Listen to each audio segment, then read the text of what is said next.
श्री हरिराय जी द्वारा विरचित ग्रंथों का हरिराय वांग मुक्तावली के रूप में संकलन प्राप्त होता है, जिसका अध्ययन आज से हम शुरू करेंगे।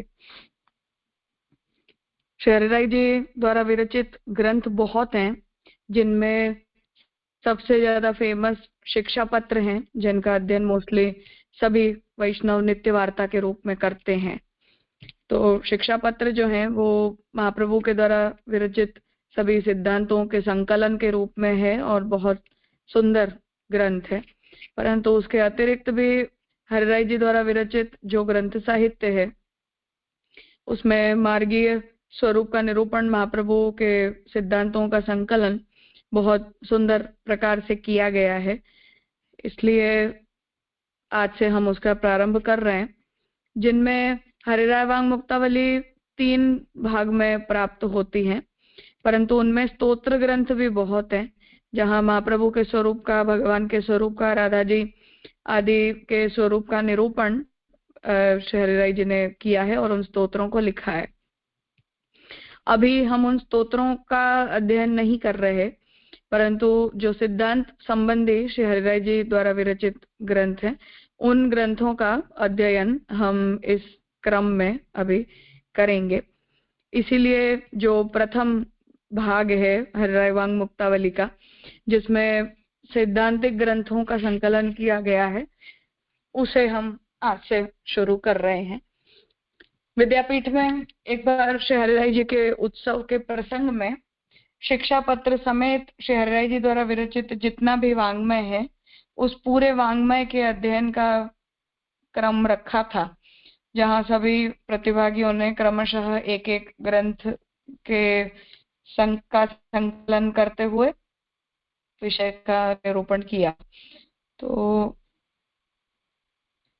बस उसी स्मृति में हमारा क्रम चल रहा था, तो मुझे ऐसा लगा कि ये सब कुछ ऐसे अनटच्ड सब्जेक्ट्स हैं जिन्हें देखने का हमें ज्यादा अवसर प्राप्त नहीं होता है, परंतु बहुत उपयोगी हैं। और आधुनिक काल में श्री हरिराय जी के द्वारा विरचित जो ग्रंथ हैं, उनके द्वारा बहुत सरलता से वो विषय स्पष्ट हो जाता है। उन सिद्धांतों का संकलन उन्होंने बहुत सरल, सादी सीधी भाषा में किया है, जो हमें सरलता से बुद्धिग्राह्य हो पाता है। तो उस विचार से आज से हम इस विषय का प्रारंभ कर रहे हैं। कभी अवसर मिला तो स्तोत्रादि ग्रंथों का भी फिर कभी करेंगे। पीडीएफ मैंने ग्रुप में भेजी थी, मुझे जो प्राप्त है वो गुजराती में ही, जो पाठशाला की पुस्तक माला में पब्लिश हुई थी। पर किसी के पास अगर हिंदी ट्रांसलेशन के साथ अवेलेबल हो तो जरूर शेयर करना ग्रुप में। और अध्ययन का क्रम हम हिंदी में रखेंगे, और जो गुजराती में लिखा हुआ है उसे मैं हिंदी करके ही पढ़ूंगी, ताकि जो सुनने वाले हैं उन्हें कोई समस्या ना हो। किसी के पास अगर वो पीडीएफ अवेलेबल हो तो जरूर शेयर कीजिएगा। तो यहाँ प्रथम जो ग्रंथ है वो है अथ मार्ग स्वरूप निर्णय। वल्लभ संप्रदाय जिसे हम पुष्टि मार्ग कहते हैं, उस पुष्टि मार्ग के स्वरूप का यहाँ श्री हरिराय जी ने निरूपण इस ग्रंथ में किया है। स्वमार्गः सर्वथा ज्ञेयः सर्वेभ्योऽति विलक्षणः तत्स्वरूपं तु दुर्ज्ञेयं स्वसामर्थ्येन सर्वथा। अन्य सभी मार्गों से भिन्न प्रकार का, जो बहुत ही विलक्षण है, ऐसा अपना पुष्टि मार्ग या शुद्धाद्वैत भक्ति मार्ग का हर प्रकार से ज्ञान प्राप्त करना चाहिए।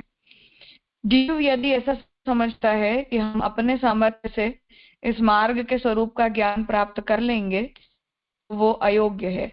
इस मार्ग के स्वरूप का अपने सामर्थ्य से हर प्रकार से ज्ञान प्राप्त करना तो अत्यंत कठिन है। तो उपक्रम में हरिराय जी ये आज्ञा कर रहे हैं कि हम जिस मार्ग का अनुसरण करते हैं, ये भक्ति मार्ग के स्वरूप का अनुयायी होने के कारण हमें ज्ञान होना चाहिए।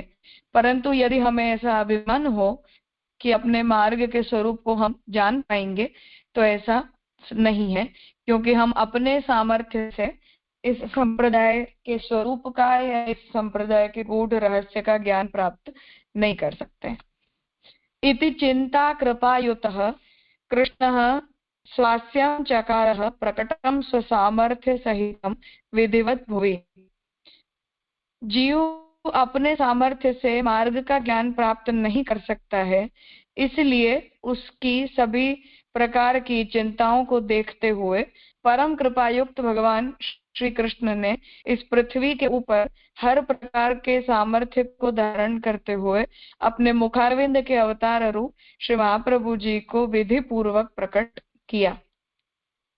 तो द्वितीय श्लोक में, अब पूर्व श्लोक में बताई गई समस्या का समाधान बता रहे कि हमें अपने संप्रदाय के स्वरूप का ज्ञान होना चाहिए, क्योंकि तभी हम उस संप्रदाय का अनुसरण भी करने में सक्षम हो पाएंगे। परंतु जीव का जब ऐसा सामर्थ्य भगवान ने नहीं देखा और ऐसा अभिमान करने योग्य भी हमने अपने आप को नहीं जाना, तब इस मार्ग के रहस्यों को बताने के लिए भगवान स्वयं ही अपने मुखारविंद के अवतार रूप श्री महाप्रभु जी के रूप में इस भूतल के ऊपर प्रकट हुए। रसो वैसः इति श्रुत्या कृष्णो मायात्मको मतः तदा तया तदास्यं मंतव्यं भक्तानुभयतो नरैः भक्तानुभयतो नुगैः। थोड़ा स्पष्ट है। रसो वैसः अर्थात भगवान केवल रसात्मक हैं।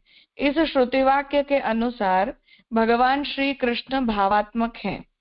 उसी प्रकार श्री महाप्रभु जी के अनुयायी वैष्णवों को श्री कृष्ण के मुखारविंद के अवतार रूप महाप्रभु को भी भावात्मक समझना,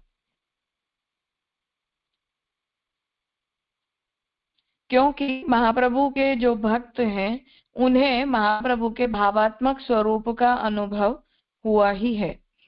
तो महाप्रभु की भगवान के साथ तुल्यता बता रहे हैं कि जैसे भगवान भावात्मक हैं, अर्थात प्रभु का जो स्वरूप है उसे हम भाव द्वारा समझ पाते हैं, और जिस भाव से हम भावित करते हैं उसी भाव से हमें अपने सेव्य के भगवान के स्वरूप का ज्ञान होता है।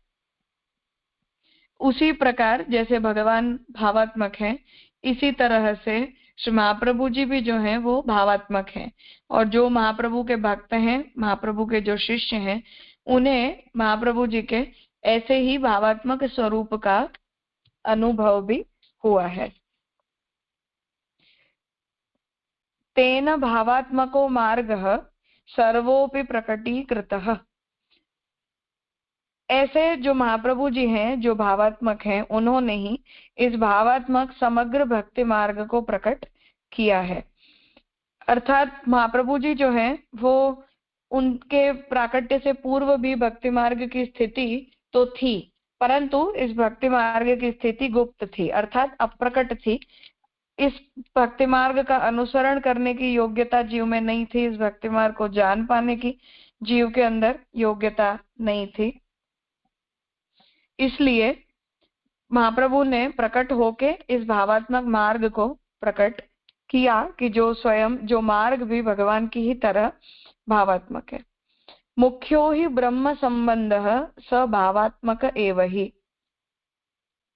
अब इस मार्ग का भावात्मक स्वरूप क्या है उसे हरिदास जी बता रहे कि इस मार्ग में सबसे पहले ब्रह्म संबंध, अर्थात स्मृति में जिसे परमात्मा, श्रीमद् भागवत में जिसे भगवान, और श्रुति में वेद में जिन्हें ब्रह्म कहा गया है, ऐसे जो परम कृपालु भगवान हैं, ऐसे परब्रह्म के साथ जीव का जो संबंध है वो भावात्मक है।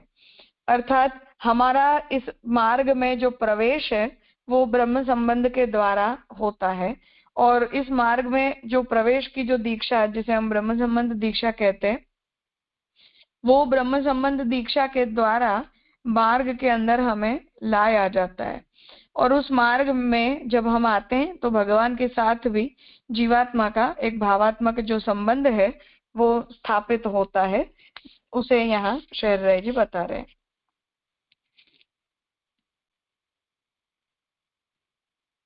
भावो विवादितो नार्या यथा स्वपुरुषे भयात् भार्या विवाहितो नार्या यया स्वपुरुषे भयात् तथा नमपतिः कृष्ण इति संबंधतोत्र ही।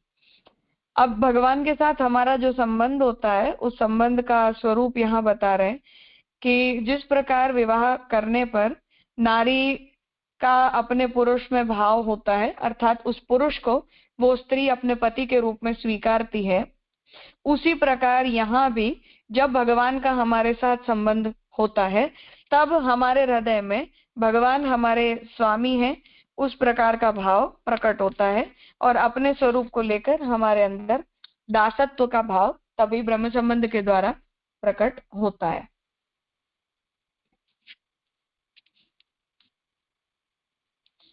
यथा स्वभर्तृ संबंधे तस्या निर्दुष्टता तथा भगवत भाव संबंधे देह स्वात्मतया मिह।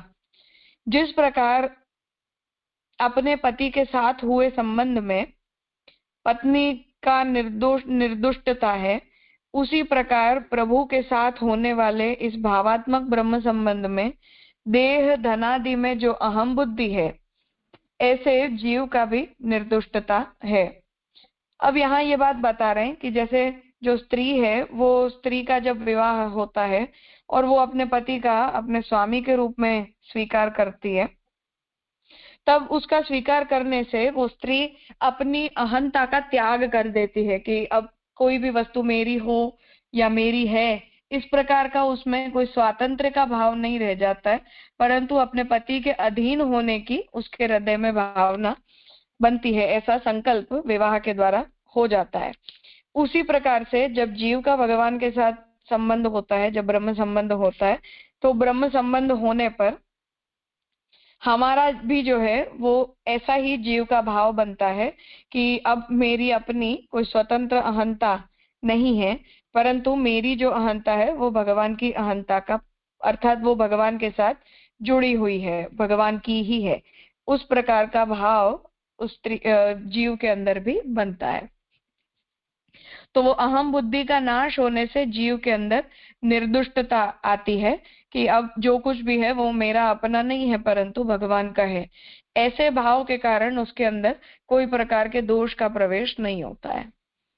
चांडाली चेत राजपत्नी इत्यादिना प्रभुणोदितम पूर्व दोषस्तदा नैव संबंधः प्रतिबंधवः। चांडाली राजा की रानी जब बन जाती है तब राजा की प्रिय हो जाने के कारण कभी यदि राजा उसका अपमान कर भी दे तब भी उसे अपने पूर्व स्थिति का स्मरण करते हुए दुख नहीं करना चाहिए। ऐसी अंतःकरण प्रबोध में जो महाप्रभु जी ने आज्ञा दी है उसे यहाँ प्रमाण के रूप में बताते हुए हरिराय जी कह रहे हैं कि महाप्रभु जी ने यहाँ इस कारिका में ये विषय का स्पष्टता की है।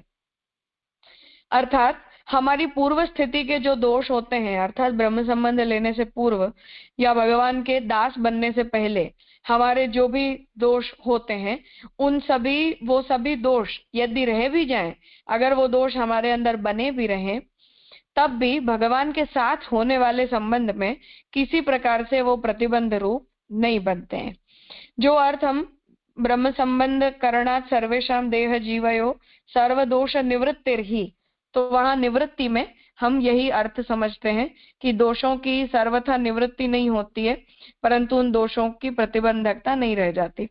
अर्थात राजा को अगर वो एक बार वो चांडाली स्त्री भी पसंद आ गई तो अब कोई भी उसे चांडाली कह के उसे अपमानित नहीं कर सकता है, और अगर कभी कर भी दे तब भी उसमें वो पूर्व स्थिति के करते तो वो उत्तम ही है क्योंकि राजा ने उसका त्याग नहीं किया है।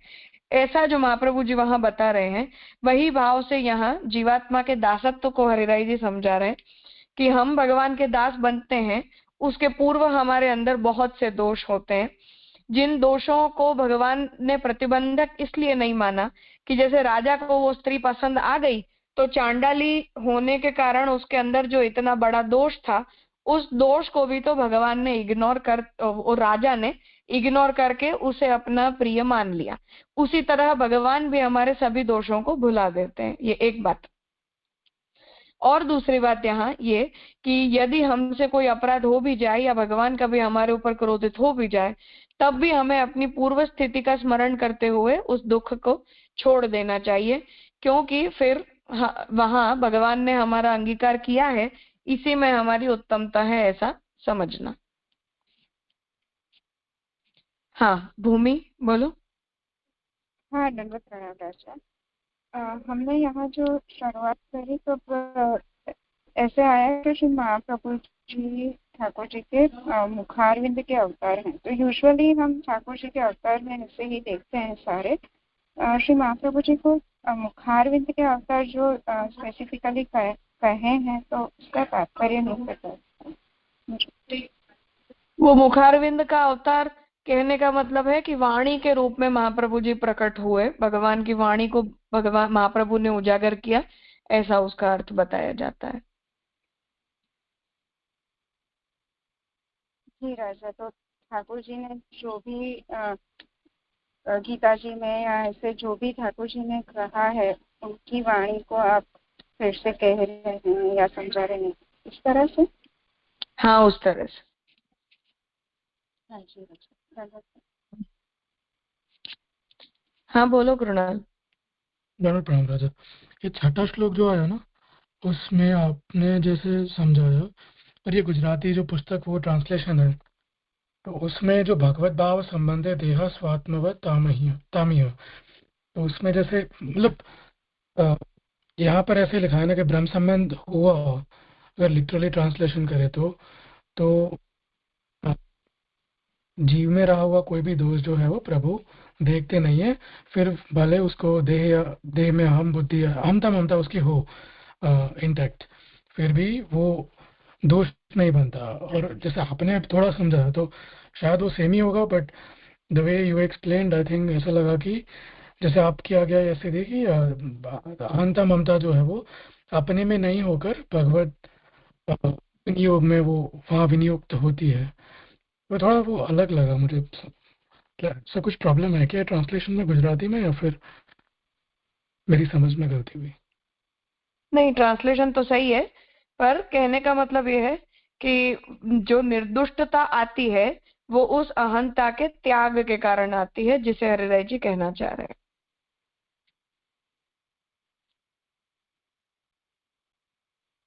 बट राजा यहाँ पर ऐसा लिखा है ना, पची भले ने देहमा अहम बुद्धि है मधनमा मम बुद्धि हो है, तो मतलब त्याग तो नहीं हुआ ना फिर उसका, या फिर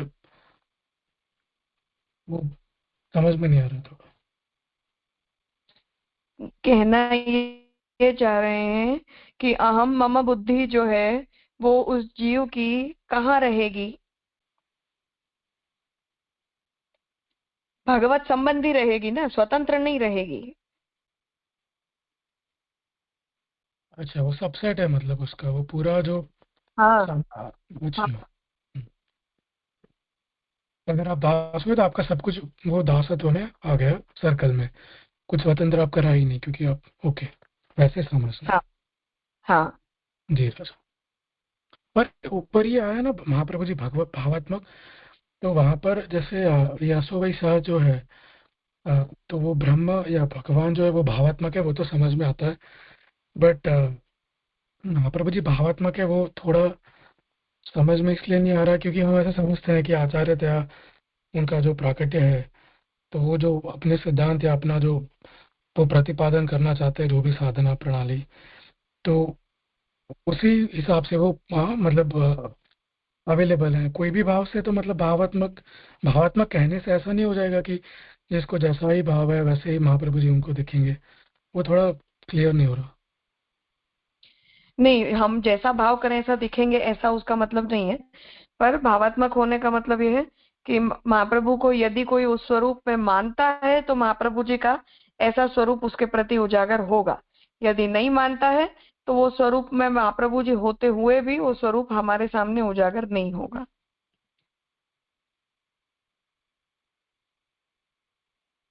जी राजा, मतलब वाणी का क्राइटेरिया मतलब उन तो है ही कि जैसे आप से अपने आप को समझा रहे हैं, तो वल्लभाष्टक में उन सब में आता है, तो उसी प्रकार से हमको भाव रखना पड़ेगा। कोई स्वतंत्र भाव हाँ। के अवकाश नहीं है उधर। जी। हाँ, मतलब वो जो गुरु भाव हमें महाप्रभु में रखना है, जो प्रकार से महाप्रभु को हमें परब्रह्म के रूप में जानना है, उस प्रकार का भाव महाप्रभु में रखना जरूरी है। जी राजा, क्लियर था। हम्म।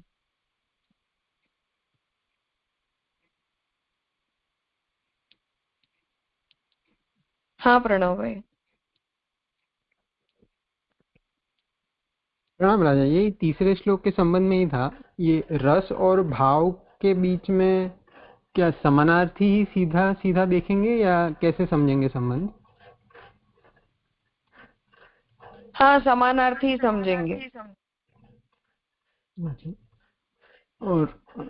और यहाँ पर जब नॉट ऑलवेज, पर यहाँ जो हरिराय जी कंपेयर करना चाह रहे हैं उस संदर्भ में समानार्थी है। और ये राजा जो श्रुति वचन है वो जहाँ पर केवल रसात्मक है, तो वहां पर वो रस के संदर्भ से मतलब जो मतलब ये आलम्बन विभाव उद्दीपन विभाव वो वहां वैसे संबंध लेंगे, या फिर आपने जो भक्ति रसत्ववाद में अन्य रस से बढ़कर भक्ति है उस तरीके से कौन से प्रभु को जब केवल रसात्मक कह रहे हैं श्रुति वचन में, तो कौन सा संदर्भ लेंगे? नहीं, यहाँ तो परब्रह्म बुद्धि करके जो भगवान में स्वामित्व का भाव करता है उस कॉन्टेक्स्ट में ही ये बात कही जा रही है, क्योंकि मार्ग स्वरूप निर्णय में इस मार्ग में जीव का प्रवेश होता है भगवान को प्राप्त करने के लिए, या ये मार्ग ओवरऑल बनाया ही गया है भगवान को प्राप्त करने के लिए। तो कॉन्टेक्चुअली ही यहाँ ये बात कही जा रही है, इसलिए इसका तात्पर्य हमें इसी संदर्भ में समझना पड़ेगा कि जो कृष्ण को प्राप्त करने के लिए जो कृष्ण में परब्रह्म बुद्धि करता है या जो स्वामी भाव करता है उसके लिए हरिराय जी ये सब कुछ कह रहे हैं। और उसके लिए प्रभु वैसे स्वामी रूप से रसात्मक है, वैसे जो इसका अनुवाद कर रहे हैं ना कि यह प्रभु केवल रसात्मक है, तो वहां पे वो रस दृष्टि कौन सी लेंगे हम या कैसे समझेंगे? हाँ मतलब भगवान भक्ति रसात्मक है ऐसा ही। अच्छा वही। हाँ मतलब 9 जो ये काव्य नाट्य के 9 रस से बढ़कर भक्ति रसत्व है, वैसे ही वही सेंस में। हाँ अर्थात भगवान में अन्य कोई प्रकार का भाव करके उस रस को नहीं पैदा करना, परंतु भक्ति रस से ही भगवान को भावित करना। जी राजा। और ये राजा जो अभी मतलब आपने जो समझाया संदर्भ वो तो समझ में आया, पर यहाँ पर जो अनुवाद में जो अभी कुणाल भाई भी पूछ रहे थे, अनुवाद से ऐसा लगता है कि शायद अगर जीव में वो अहम मम बुद्धि रह भी रही है तो प्रभु उसे दोष सहित स्वीकार कर रहे हैं, ऐसे अर्थ लगता है कि उसमें रहे हुए एक भी दोष को प्रभु मन में नहीं लाते हैं, चाहे उसे देह में अहम बुद्धि और धन में मम बुद्धि हो तो भी। हाँ पर ये जो आगे का श्लोक आया जहाँ चांडाली पूर्व राजपत्नी इसे बताया गया, उस संदर्भ से अगर हम ये देखते हैं तो हरिराय जी ये कहना चाह रहे हैं कि वो जो पूर्व के जो दोष होते हैं, जब तक हमने अपने दासत्व का विचार नहीं किया या दासत्व का हमने अंगीकार नहीं किया, तब तक ये जो हमारे दोष हैं उन सभी को भुला के भगवान ने हमारा अंगीकार किया, ऐसा संदर्भ समझना चाहिए। तो प्रभु अपने स्टैंड से जब अंगीकार कर रहे हैं तो वो जीव जिस प्रकार भी है दोष सहित है तो प्रभु उसे अंगीकृत कर रहे हैं, पर जीव की अपने एंड से उसका भक्ति का रिस्पांस वैसा होगा कि जो उसका अहम है वो अभी दासोहम के तरह ही रहना चाहिए, अन्यथा नहीं। हाँ बिल्कुल। जी राजा, स्पष्ट है। प्रणाम।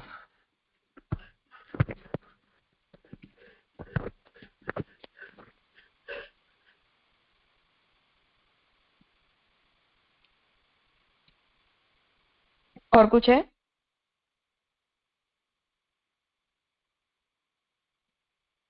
नहीं राजा, स्पष्ट है। हाँ ठीक।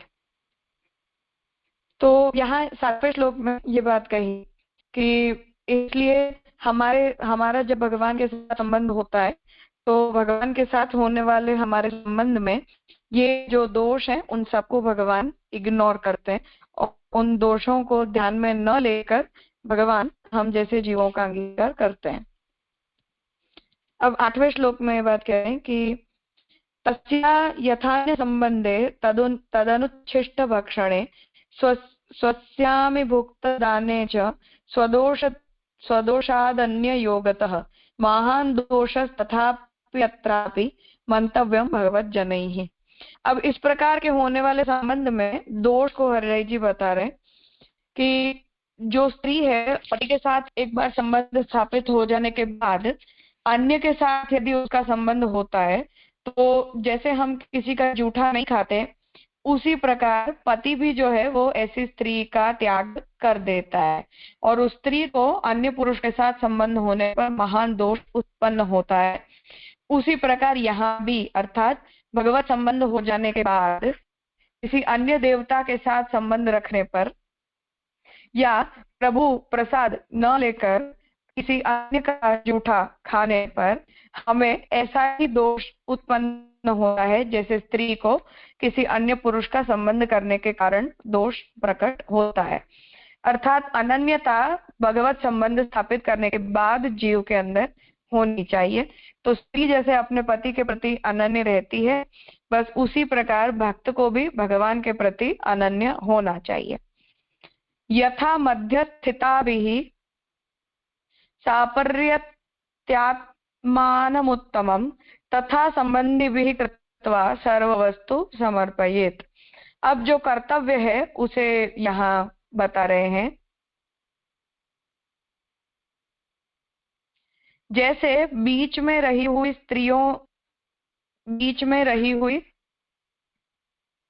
धृतियों से स्त्री अपना उत्तम अपने पति को समर्पित करती है, उसी प्रकार संबंधी जनों के द्वारा सभी वस्तु तैयार करवाकर प्रभु को समर्पण करना। अर्थात अब यहाँ ये उदाहरण दे रहे हैं कि जैसे कोई स्त्री है वो किसी दूसरे की हेल्प ले या किसी दूसरे के द्वारा कुछ बनवाए या कुछ करवाए और ऐसा करवाने के बाद भी उन वस्तुओं का अपने पति के प्रति समर्पण करे, उसी प्रकार हमारा भी कर्तव्य, भक्त का भी ये कर्तव्य है कि हमारे जो भी परिवार के सदस्य हैं उन परिवार के सदस्यों की मदद लेकर यदि वो कुछ बनाती है या वो किसी वस्तु का संपादन करती है, अर्थात हम जो कुछ भी इकट्ठा करते हैं वो हमारा अपना इकट्ठा नहीं करते हैं, हर वस्तु हर कार्य को हम खुद नहीं करते हैं, पर हम दूसरों की मदद लेते हैं। अर्थात कमाते हैं तो पति पैसा कमा कर ले आता है या बच्चे होते हैं तो बेटा पैसा कमा कर दे देता है। तो परिवारों की सहायता से भी हम जिन जिन वस्तुओं का संपादन करें, जो भी चीजें हम इकट्ठी करें, उन सभी वस्तुओं को भी हमें भगवान के प्रति समर्पित करना चाहिए। अर्थात उन वस्तुओं का हमें प्रभु को समर्पण करना चाहिए। हाँ बोलो, नैसर्गिक तीर्थ कौन છે? હા હું છું રાજા, દંડવત પ્રણામ રાજા। અહીંયા જે ચાંડાલીનો એક્ઝામ્પલ આપ્યો ને રાજા, એ તો ખાલી આપણને આશ્વાસનના રૂપે જ કીધું છે ને, બાકી કર્તવ્ય પણ તો એ નથી જ કીધું ને। हाँ ऑब्वियसली ऐसा नहीं है कि हम इस उदाहरण से छूट ले लें, पर ये बात एज अ सेवक हमें बताई जा रही है कि भगवान जो है वो दयालु हैं, तो हमारे ऊपर ऐसी भगवान दृष्टि रखेंगे।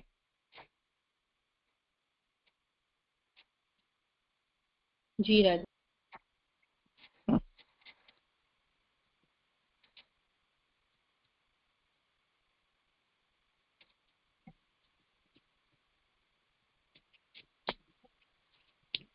ठीक है, तो आज का विषय यहाँ रखते हैं।